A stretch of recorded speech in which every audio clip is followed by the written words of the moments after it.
Assalamualaikum warahmatullahi wabarakatuh.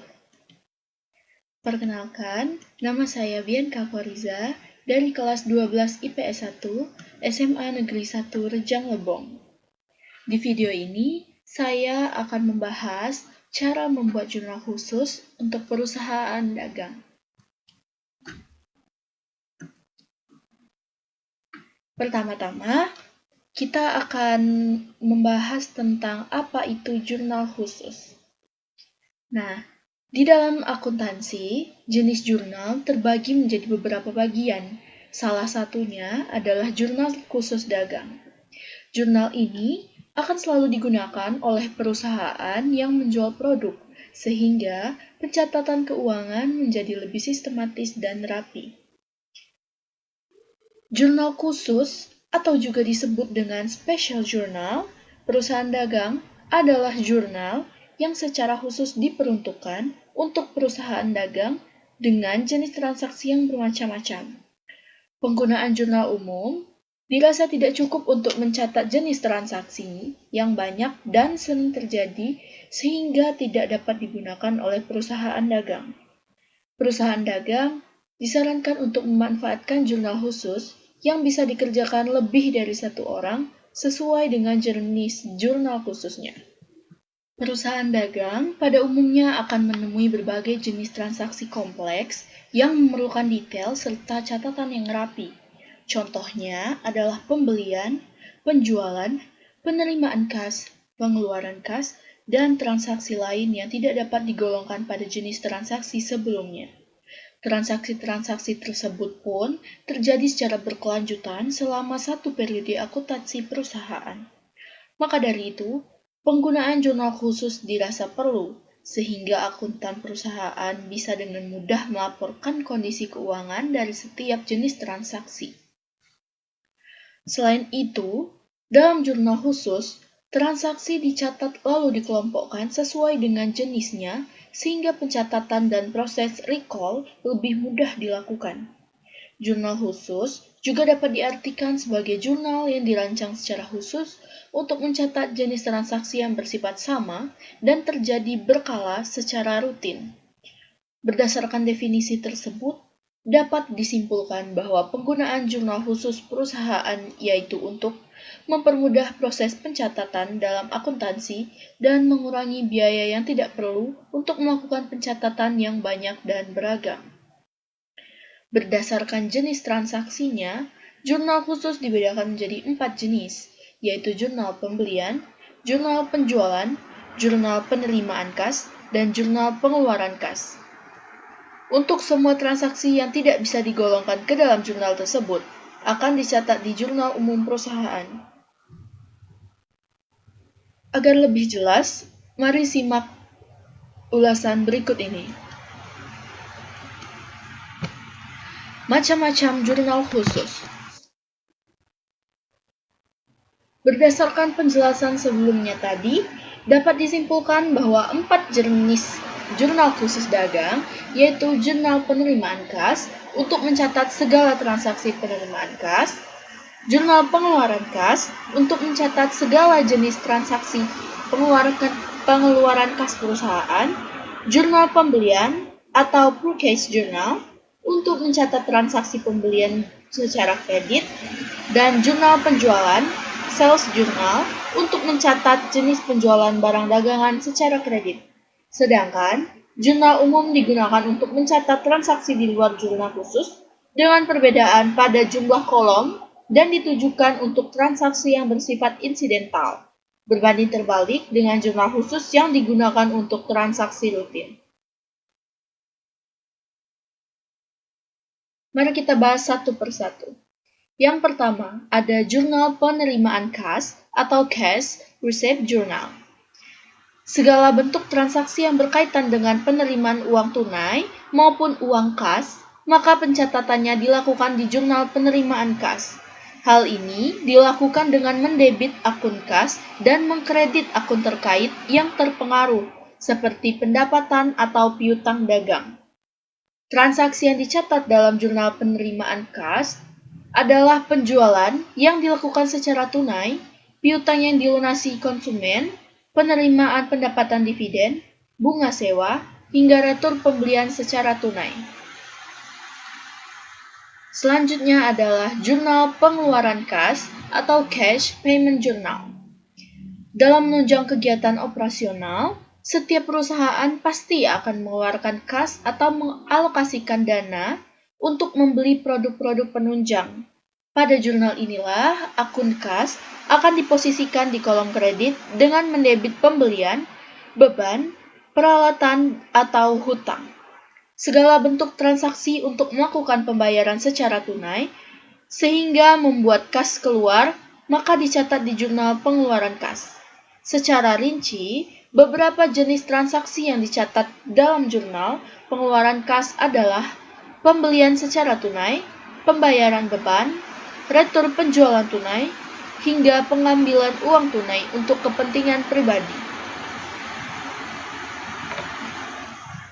Selanjutnya yang ketiga ada jurnal pembelian atau purchase journal. Jurnal pembelian digunakan khusus untuk semua transaksi pembelian yang dilakukan secara kredit, yang mana perusahaan memiliki hutang kepada penjual barang atau jasa.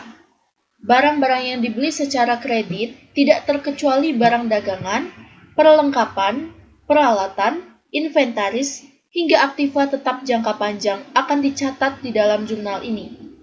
Kesimpulannya, segala bentuk transaksi pembelian secara kredit, baik terhadap barang maupun bukan barang dagang, akan dicatat di dalam jurnal pembelian.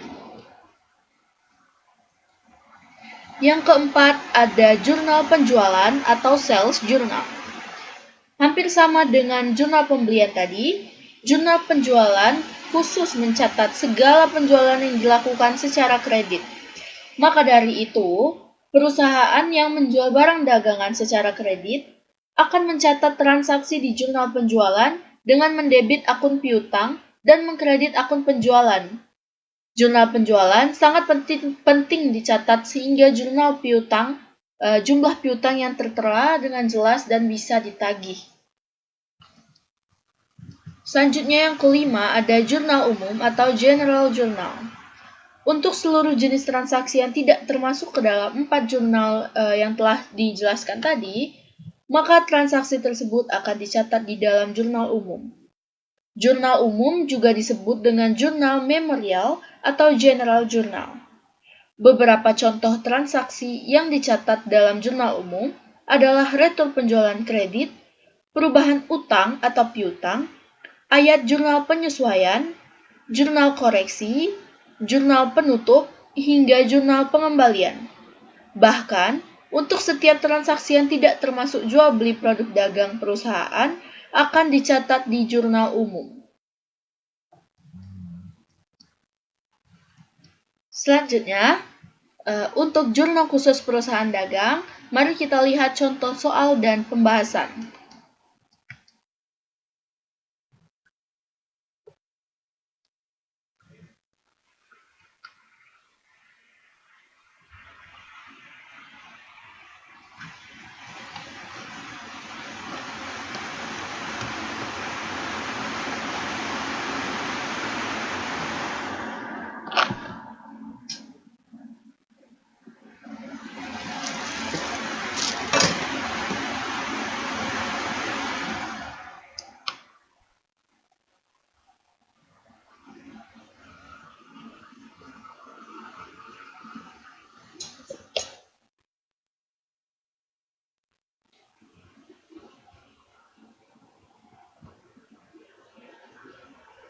Nah, di sini ada jurnal khusus perusahaan dagang dari UD Bahagia atau Usaha Dagang Bahagia.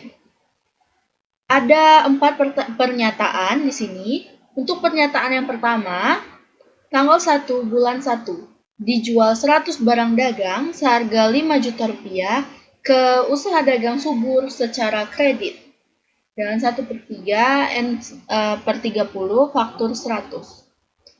Jadi, kita akan memasukkan pernyataan ini karena ini adalah dijual, maka kita masukkan ke jurnal penjualan.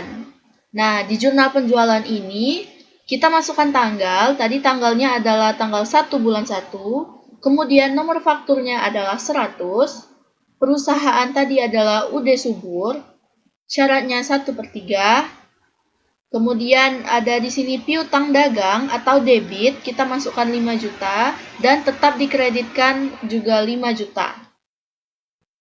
Selanjutnya, pernyataan kedua, di tanggal 2 bulan 1, dibeli 100 barang dagang seharga 3 juta ke UD Jaya secara kredit. Nah, di sini kita bisa lihat tulisannya di sini adalah atau pernyataannya dibeli. Maka kita akan memasukkannya ke jurnal pembelian. Jangan lupa dibeli juga secara kredit. Maka kita masukkan nanti ke kolom kredit. Nah, di jurnal pembelian ini, pertama kita taruh tanggal, nomor faktur, referensi, dan lain-lainnya. Kemudian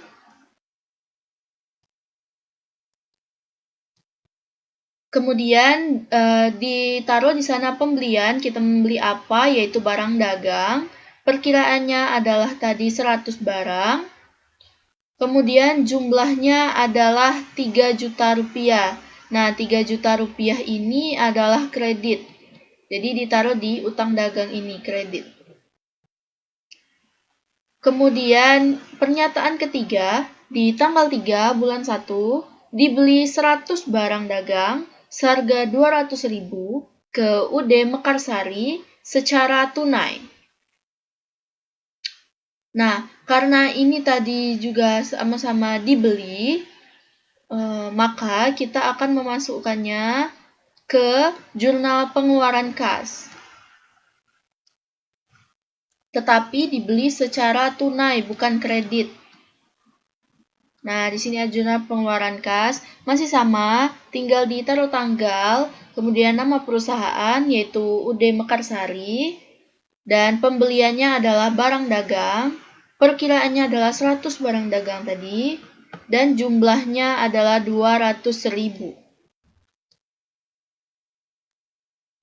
Lalu pernyataan keempat, kemudian dijual 100 barang dagang seharga 1.200.000 ke UD Mandiri secara tunai. Nah, karena ini tadi adalah dijual dan secara tunai, artinya akan ada uang yang masuk atau bisa juga disebut sebagai akan ada kas yang masuk. Jadi kita masukkan ini ke jurnal penerimaan kas. Nah, kita lihat di sini ada jurnal penerimaan kas. Nah, di jurnal ini kita taruh juga tanggal perusahaan. Kemudian kas yang masuk itu ada 1.200.000. Nah, yang dijual tadi adalah barang dagang. Perkiraannya adalah 100 barang dagang. Dan ini tadi dikreditkan. Baiklah, sekian video penjelasan dari saya tentang cara membuat jurnal khusus perusahaan dagang. Semoga teman-teman yang menonton bisa mengerti dan lebih paham tentang materi yang telah dijelaskan. Saya akhiri, wabillahi taufiq wal hidayah. Wassalamualaikum warahmatullahi wabarakatuh. Terima kasih.